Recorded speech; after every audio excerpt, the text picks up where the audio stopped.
Sonic Heroes is just one of those games I have a soft spot for. People often point out its very legitimate flaws, and I always do some mental gymnastics to find something positive about it. Janky physics and level design? Well, learn how to work around it. It plays pretty well once you learn its quirks. Toned down, kid-friendly story? At least the characterizations were mostly right. It stole your girlfriend and murdered your family? But its soundtrack was f***ing fire! For a game that got so much wrong, this game just can't do any wrong by me. And my memories of it as the last Sonic game I would play alongside my childhood friends will probably always keep it safely afloat in the sheltered harbor of my nostalgia. But even with all that said, there was one thing about the game that always bothered me. You know, that one flaw among many that just bothers you more than the rest? And in this case, that one thing was its use of Metal Sonic. Or more accurately, Neo Metal Sonic. Now don't get me wrong, I love the premise, I love the design, I love the narrative purpose, I love the subtle growth of his dynamic with Sonic. But ultimately, for what Heroes was, I always felt Metal's potential was somewhat squandered. The recipe was right there to turn him into a truly awesome main antagonist, but for a lot of reasons that just never happened. For me, Metal has never really been done justice in the games, and it's this very point that brings me to today's topic. Neo Metal Sonic in the IDW comic. Besides just wanting to read this series myself for ages now, I've also been bombarded by you guys in the comments suggesting I get off my ass and read these stories. So I did. I got up off said ass and sat it right down to read the entire Neo Metal arc. And me being me, now all I want to do is put my nerd pants on and analyze the shit out of it. Or to be more precise, its use of Neo Metal. So grab onto your extreme gear, guys, and let's discuss something Neo.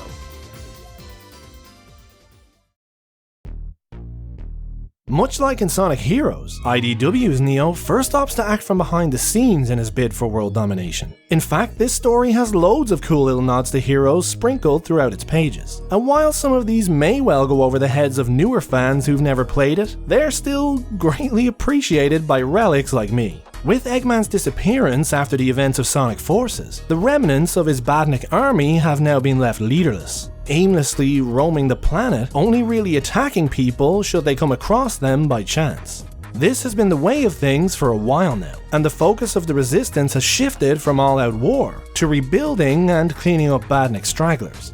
Peace actually seems to be in sight. But without warning, things begin to change, and the Badniks suddenly start becoming more dangerous and coordinated.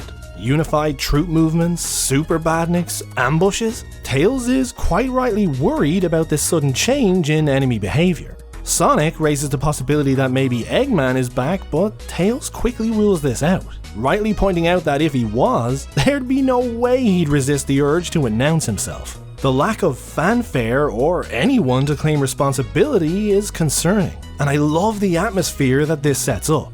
Outside of its last chapter, Heroes was missing that sense of mystery because the characters all thought it was just Eggman again, even though the audience knew it wasn't. This helps add that really sinister side of Neo, and the worry it spreads throughout the resistance feeds into that unexplainable sense of dread they all feel. Is the war really over? It's kinda creepy to not know what you're fighting. Manipulation is still one of Neo's biggest weapons. He lures Sonic from town to town with Badnik attacks, all the while spreading news of his exploits in order to draw in Amy.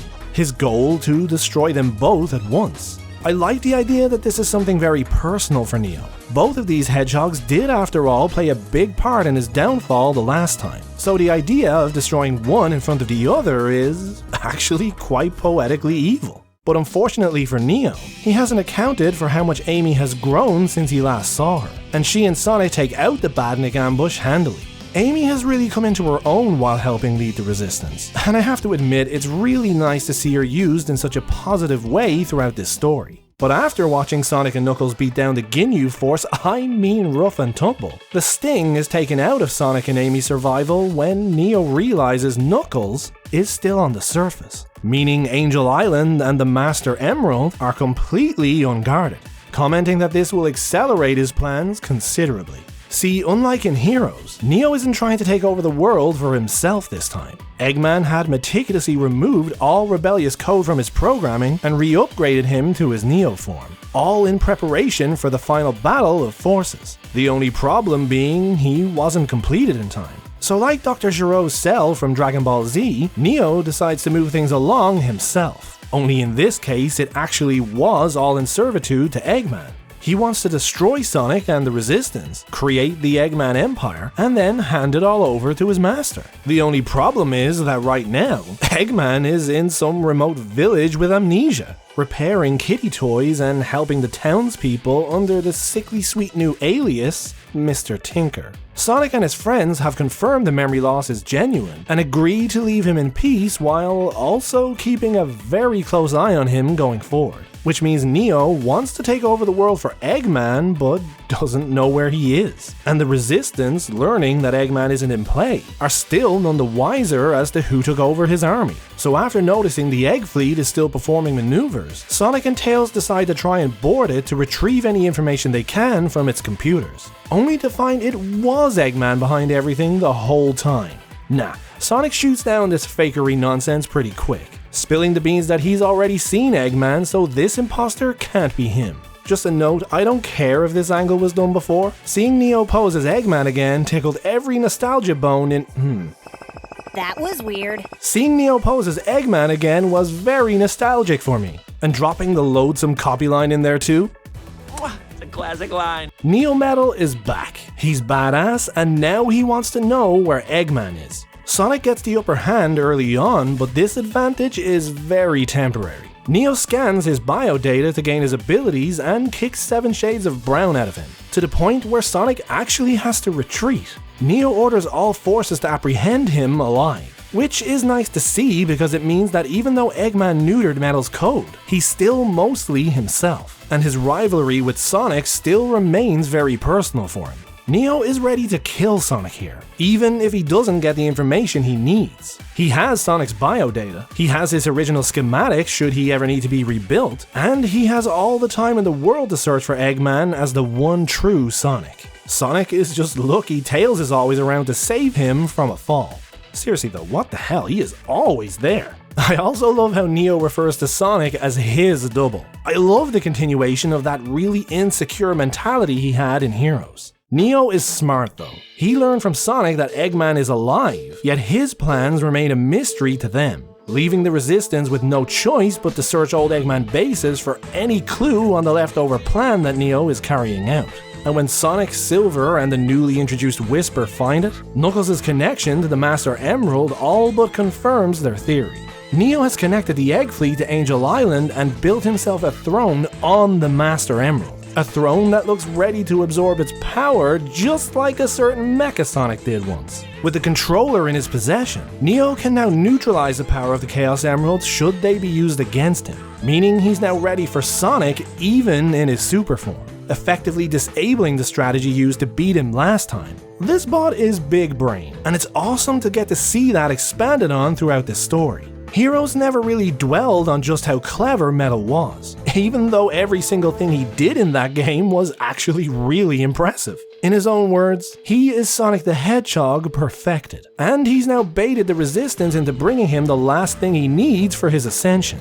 Speaking of the Resistance, while everyone else is taking out the Egg Fleet, Sonic and Knuckles head out to confront Neo directly. But Neo ain't messing around this time. Using his throne to absorb the Master Emerald's power, we immediately get to see the beauty that is Super Neo Metal. Oh my lord, look at him. And I honestly don't care how pure cheese this dialogue is. Some may see it as out of place or to be pure nostalgia pandering, but seeing Neo say things like "show me what you're made of" and that the Resistance will be a black mark on the floor, just knowing that these characters are now written by someone who even gets these references is such a breath of fresh air. I doubt the meta-era writers even watched the cutscenes for Heroes, never mind actually played it. It brings me back to that love of the source material you get from the movies, and it really just makes me hope that the games are now going to follow suit too. Super Neo proceeds to dominate both Sonic and Knuckles, effectively toying with them just to rub it in how superior he is to them. The two don't even land a hit, and it effectively looks to be all over until Shadow bursts in from out of nowhere and runs Neo through with a Chaos Spear.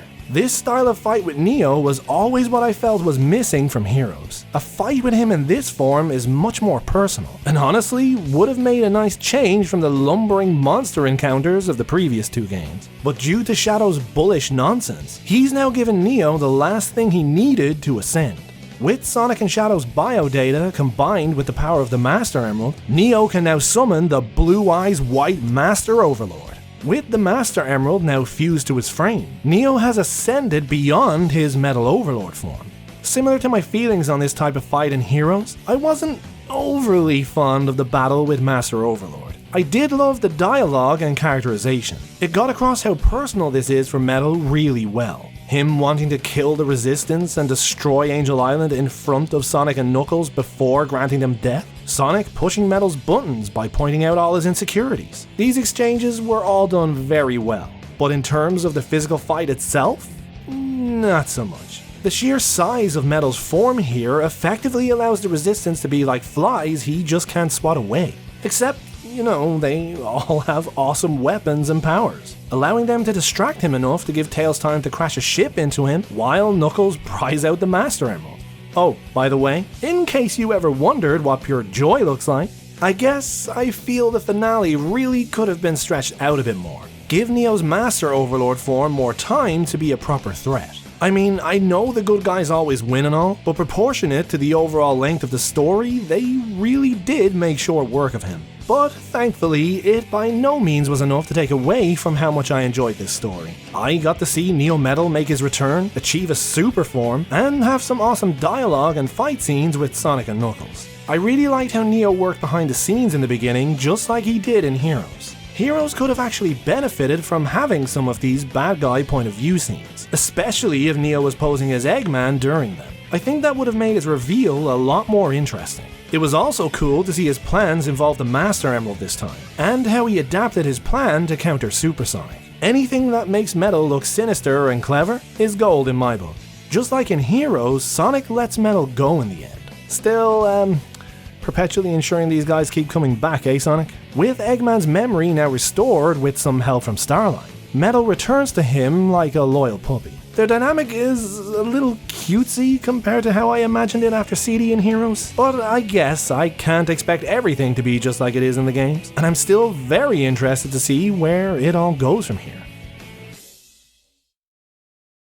I'm really kicking myself now for waiting this long to read these stories. I thoroughly enjoyed this from start to finish, and if anything, it actually kind of felt like Sonic Heroes 2.0 for me. And now all I can think about is the ways you could kind of fuse the comic and games together and get the best possible story.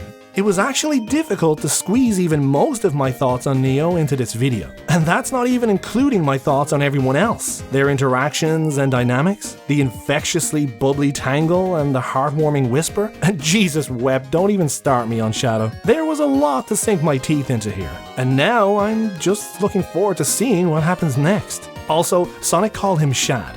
Why would he do that? He's meant to be the good guy. But I'm looking forward to hearing what you guys have to say about this story.